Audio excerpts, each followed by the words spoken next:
What's going on YouTube? Who's that? Is it here? And this is my second in a series of 4 Forge of Empires related videos. The purpose of this series is to share knowledge on 2 aspects of the game. First, on how to use rogues in combat in the various combat settings of the game, and second is to give a cursory look at how to GVG. This video will talk about the different combat AIs found in the game with relation to how they interact with rogues. Let's get started.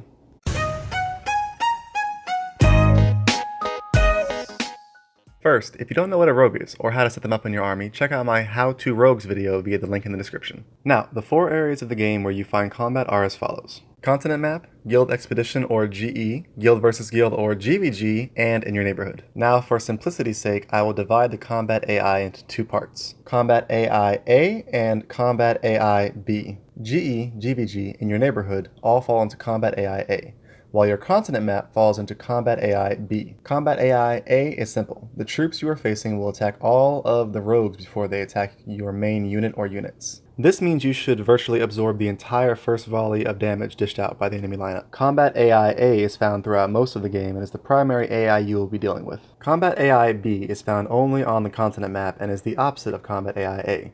In this AI settings, enemies will target one of your troops at a time until the unit is dead. So when you are using rogues on the continent map, make sure you keep your first unit back so some rogues take the first couple hits of damage. A useful way to counter this is to use stealth units if you have them available. A staple rule throughout both combat AIs is that whether or not rogues are present, if you have a unit in range of the enemy, and that enemy can only get to the in-range unit, it will attack that unit. This is more important for people to note who use rogues later in the game as they move slowly relative to the other units and can easily fall behind. Another staple rule is that given equal opportunity and keeping in mind the first staple rule, enemy units will always target units that are damaged before going after full health unit. I hope this helps. If you like what you've heard, please give a like or subscribe. If you didn't, please tell me why in the comments below. Thanks again guys, and as always, until next time, Who's That Is Us out.